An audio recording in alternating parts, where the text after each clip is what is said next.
Urea కొరత రైతులను వెంటాడుతోంది. Season ఆరంభంలో పంటలకు యూరియా అవసరం. ఒకవైపు అధికారులు కొరత లేదంటున్నా క్షేత్రస్థాయిలో పరిస్థితి ఇందుకు భిన్నంగా ఉంది. దీంతో ప్రాథమిక వ్యవసాయ సహకార సంఘాల వద్ద అన్నదాతలు పడిగాపులు కాయాల్సిన పరిస్థితి నెలకొంది. కొన్ని చోట్ల ఉదయం నుంచే పడిగాపులు కాస్తే 2 బస్తాలు దొరకడం కూడా గగనంగా మారింది. ఈ నేపథ్యంలో సిద్దిపేట జిల్లా నంగునూరు మండలంలో యూరియా కొరతపై ఎస్ఎస్సీ న్యూస్ ప్రత్యేక కథనం. సిద్దిపేట జిల్లా నంగునూరు మండల వ్యాప్తంగా యూరియా కొరత అనేది మొదలైంది. ఆ యూరియా కొరతలో భాగంగా రైతుల్లో చాలా ఆందోళన వ్యక్తమవుతుంది. ఆందోళనతో పాటు రైతులు ఈ కొనుగోలు సెంటర్ల వద్ద ఉదయం నుంచే క్యూ లైన్ లో నిలబడే పరిస్థితి నెలకొంది. క్యూ లైన్ తో పాటు రైతులు క్యూ లైన్ లో నిలబడలేని రైతులు చెప్పులను సైతం క్యూ లైన్ లో పెట్టిన దాఖలాలు ఇక్కడ చూడవచ్చు.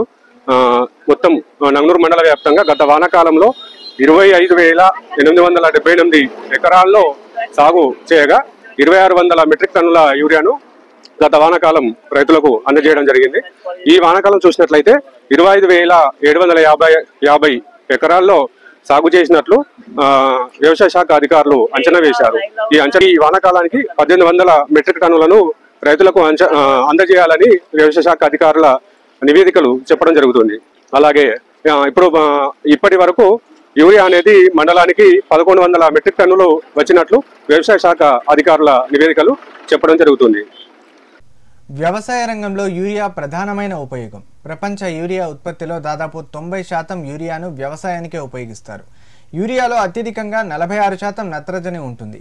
ఇది మొక్కల పెరుగుదలకు అత్యంత అవసరమైన పోషకాలను అందజేస్తుంది. మొక్కలకు సరైన మోతాదులో నత్రజని అందించడం వల్ల ఆకుపచ్చని రంగు, ఆరోగ్యకరమైన పెరుగుదల, అధిక దిగుబడి లభిస్తుందని పలువురు రైతులు తెలుపుతున్నారు.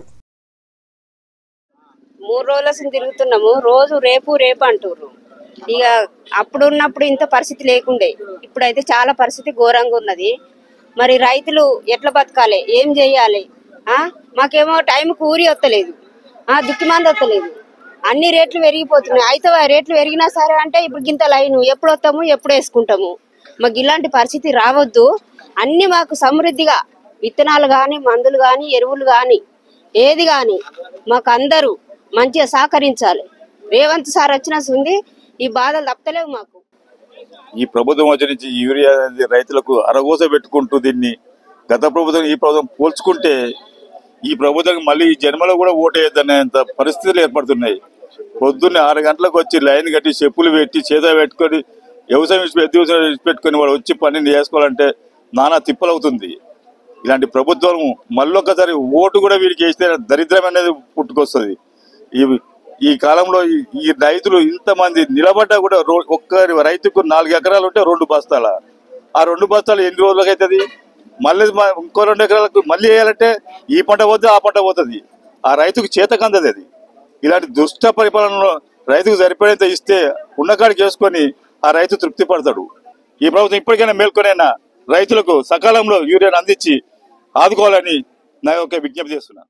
యూరియా అనేది నత్రజని ఎరువుల్లో చాలా ముఖ్యమైనది. ఇది నీటిలో త్వరగా కరిగి మొక్కలకు సులభంగా అందుబాటులోకి వస్తుంది. అయితే యూరియాను నేలకు వేసినప్పుడు కొన్నిసార్లు గాలిలో ఆవిరిగా పోయే అవకాశం ఉంది. ఈ సమస్యను నివారించడానికి ఇటీవల వేపపూత యూరియాను అందుబాటులోకి తెచ్చారు. కానీ యూరియా అధిక మొత్తంలో పంటలకు వాడితే భూసారం దెబ్బతింటుందని యూరియాను మోతాదులో మాత్రమే వాడాలని వ్యవసాయ శాఖ అధికారులు చెబుతున్నారు. కానీ ప్రభుత్వం రైతులకు సరిపడా యూరియాను అందించకపోవడంతో రైతుల్లో తీవ్ర ఆందోళన వ్యక్తమవుతుంది. కేంద్ర రాష్ట్ర ప్రభుత్వాలు రైతులకు సరిపడా యూరియాను సరఫరా చేయాలని రైతులు డిమాండ్ చేస్తున్నారు.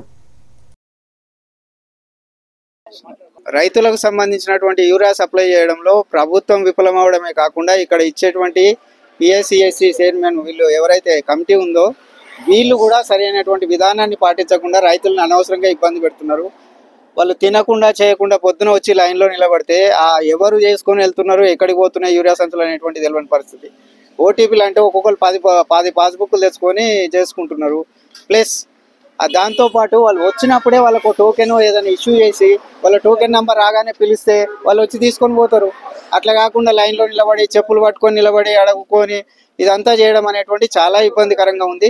వీళ్ళైనా ఒక విధానాన్ని పాటించాలి. ప్రభుత్వం కూడా యూరియా అనేటువంటిది సప్లై కొరత లేకుండా అనేటువంటిది చూడాల్సినటువంటి బాధ్యత ప్రభుత్వం మీద ఉంది. సరే, సెంట్రల్ గవర్నమెంట్ ఏం చెప్తున్నారంటే యూరియాని తగ్గిస్తామనేటువంటి చెప్తున్నారు. తగ్గిస్తే తగ్గించని, కాకపోతే వాళ్ళ ఎకరానికి ఎంత ఇస్తారనేటువంటి ఆ ఫార్మర్కి అయితే అందాలి కాదు. ఓ ఎకరానికి 1 ఇస్తారా, 2 ఇస్తారా, ఆ పద్ధతి ప్రకారం ప్రభుత్వానికి రైతుకు అందేటువంటి విధంగా ఈ శ్రమ ఇలాంటి ఇబ్బందులు లేకుండా రైతుకు అందే విధంగా చేస్తే బాగుంటుందని మా ఉద్దేశం. 3 ఎకరాలు వేసిన నాకు 2 ఇచ్చారట. ఊరే రాలేసట్లేదు మాకు. మేము మా పరిస్థితి ఇస్తున్నది. లైన్ పడుతున్నాం, లైన్ పట్టి దొరకలేవు, మన రోజు దొరకలేవు. బాగా ఇబ్బంది అవుతుంది మాకు. మాకు ఏం ఇట్లా మాకు మనిషికి 4-5 బస్తాలు ఇస్తేనే మాకు నడుస్తుంది. మాకు బాగా ఇబ్బంది అవుతుంది.